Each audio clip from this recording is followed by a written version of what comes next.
обсуждать, является элементом большей проблемы. И у нас много свидетельств, что эта проблема больше. Ведь на самом деле, обратите внимание, этот закон появился уже вскоре после того, как был отказ от подписания продления союзного договора. То есть это ложится как звенья одной цепи. Сначала произошло одно, потом происходит второе, дальше ставит вопрос, а у вас не президент, у вас теперь будет там губернатор Татарстана. То есть мы должны понимать, что язык — это элемент большего тренда. Этот тренд, конечно, является... Он раньше проявлялся, да? Все начиналось там в первой половине нулевых, когда там, а давайте обсудим, а не включить ли нам в какие-то документы государствообразующую роль русского народа. Нет, нет, нет, вы даже и не думайте, что от этого будут какие-то последствия. Просто фраза в качестве уважения. Да? Это же так звучало. Сейчас у нас возникает вопрос, значит, о том, что нужно вот написать что-то, нужно бумагу послать, нужно довести до кого? До кого вы хотите это довести?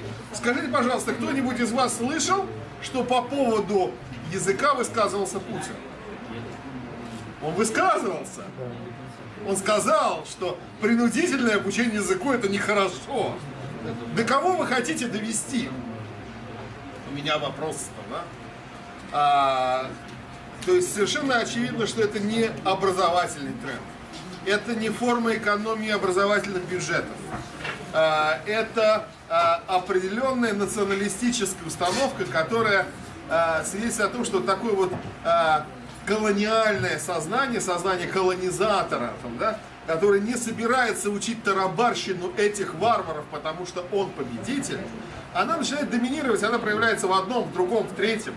Да? Сначала вы почтите уважением нас как государствообразующих, потом давайте-ка перейдем на нормальный цивилизованный язык, а не ваше быр-быр-быр. Да? И, кстати, какой там союзный договор? Вы о чем? Вы просто губерния. Да? С какой-то там этноспецификой, ну, мы не запрещаем вам между собой разговаривать.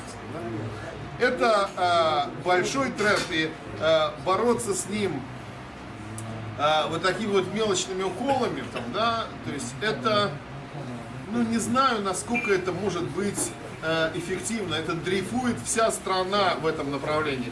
Мы вот сейчас вот сидели, пока, значит, наш друг из Калмыкии выступал, и обсуждали вопрос, есть ли штаб? Это просто разлитое, скажем, настроение в обществе, это национализация там основной массы, и это просто умонастроение, или есть какой-то штаб, где принимаются решения, где вырабатывается программа, там, да, ну так вот, скажем, о государствообразующей роли. И если в 90-е годы татары в шутку на вот роль русского народа могли сказать, знаете, вся ваша вот, вся история вашей северо-восточной Руси, так называемой, это просто там, ну, немножко у нас были неурядицы, знаете, в Западном Улусе, Золотой Орды, там, немножко там кто-то там пошаливал, тут, там, ну, было дело там, да? То сейчас об этом смешно говорить, то есть это уже перешло от ну, такой интеллектуальной игры, когда мы начинаем, допустим, говорить, что, ну, извините, там, да, Дмитрий Донской, это просто там по поручению Тохтамыша пошел и разбил сбунтовавшегося темника, там, да, не он один. То есть это вот перешло от такой вот интеллектуальной игры к некой реальности. Если вернуться, и мы должны понимать, что это нечто большее, да, это имперское сознание, да, а язык — это лишь форма вот этой вот империзации России. Да. И я не знаю, как с этим бороться иным способом, нежели дать по рукам. Я правда не знаю. Если же говорить о, собственно, проблеме татарского языка, я не знаю, универсальный ли этот подход, не универсальный ли этот подход. не уверен, что это универсально. Я уже озвучивал эту идею, что, в принципе, вы знаете, если бы не эта история с языками, татарский, скорее всего, бы дальше херел, да? Потому что это язык такого бытового общения. Да? На нем очень мало создается интеллектуального продукта. И идея, что давайте мы сейчас быстренько, вот сейчас вот тут что-нибудь замутим на татарском, там и все у нас получится. Нет, культура это не переход с языка на язык. Чтобы создать культурный продукт в нужном объеме, чтобы было интересно переходить на другой язык там, в 21 веке, это, я не знаю, это огромные вложения там, на протяжении 100 лет. Да? Так что создавать культурный фундамент, там, апеллируя к которому, значит, татарский язык может обосновывать свое право на существование, наверное, все-таки это не путь. Да? Если бы у русских не было этого имперства, да, которое они просто вываливают сейчас на всех, да, может быть, можно было бы сказать, там, вот, абстрагируясь как марсианин, там, да, ну раз умирает язык, мы живем в пространстве, где все эволюционирует, все там начинается, умирает. Нас же задевает эта проблема не потому, что там язык, не язык, там, да, а потому что огромное количество людей, не связанных даже с тюркским языком, там, да, их ставят де-факто в положение людей второго сорта. Вот в чем заключается проблема, и она больше. Если мы говорим о том, можно ли бороться с этим, ну, наверное, можно, да? Но тогда нужно создать какие-то иные стимулы для сусуществования и для востребованности татарского языка, нежели как бы культурный продукт на нем существующий, потому что его создавать очень долго. Да? И есть примеры, когда такие стимулы создаются. Я об этом тоже уже говорил именно вот в этой аудитории.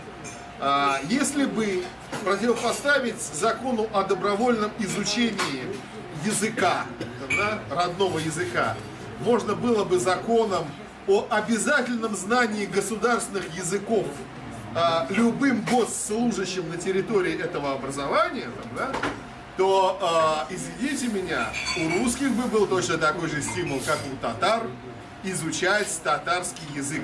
Да?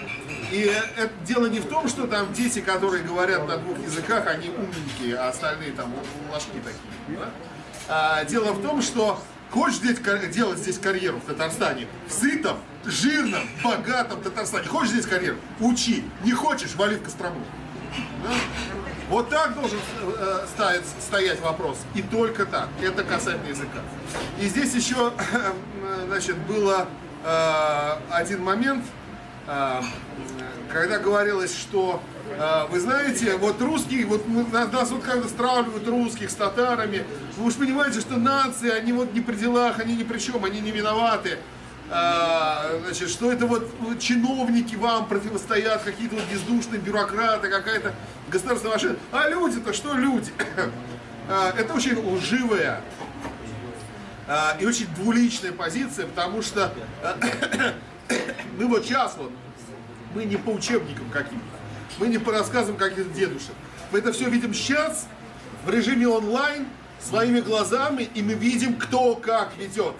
Мы видим этих самых родителей, да, которые с улюлюканьем говорят, нет, никогда мы своих детишек не будем заставлять учить вашей тарабарщине.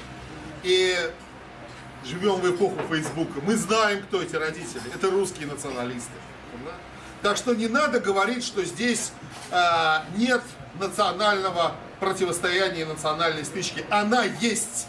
Не татары ее начали, не татары, но она есть.